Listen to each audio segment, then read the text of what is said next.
அனைவருக்கும் வணக்கம். பணம் பந்தியிலே மனம் குப்பையிலேன்னு எப்படியோ பழைய பாட்டு மாதிரி எல்லாம் நடந்து முடிஞ்சிருச்சு. சரி, அது போயிட்டு போகுது.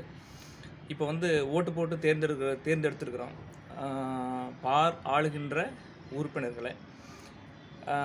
முதல்ல அவங்க ஆஃபீஸ் நம்மளுக்கு எங்கே இருக்குன்னு தெரியுமா? நம்மளுக்கு அவங்க என்னென்ன நல்லதெல்லாம் செய்யலைன்னு ஏதாவது தெரியுமா?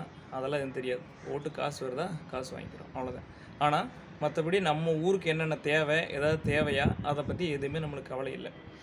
அதே மாதிரி நம்ம ஊருக்குள்ளே தண்ணி வரலையா, நம்மளுக்குள்ளே அடிச்சுக்குவோம். யாரை கேட்கலாம், யாரை பார்க்கலாம், அதுவும் கிடையாது.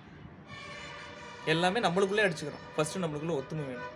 இப்போ நம்ம வாக்கு சேகரிக்க வந்தாங்க, ஓட்டு போட்டோம், ஜெயிக்க வச்சோம், ரைட்டு. நம்ம ஊருக்கு ஏதாவது தேவைன்னா அவங்க ஃபஸ்ட்டு அவங்களோட சார்பாக யார் வந்தாங்க ஓட்டு கேட்க, அவங்கக்கிட்ட நம்ம கேட்கணும். ஏங்க இந்த மாதிரி வந்தீங்க, இதெல்லாம் செஞ்சு தரேன்னு சொன்னீங்க, ஏன் எங்களுக்கு செஞ்சு தரல அப்படின்னு ஃபஸ்ட்டு நம்மளுக்கு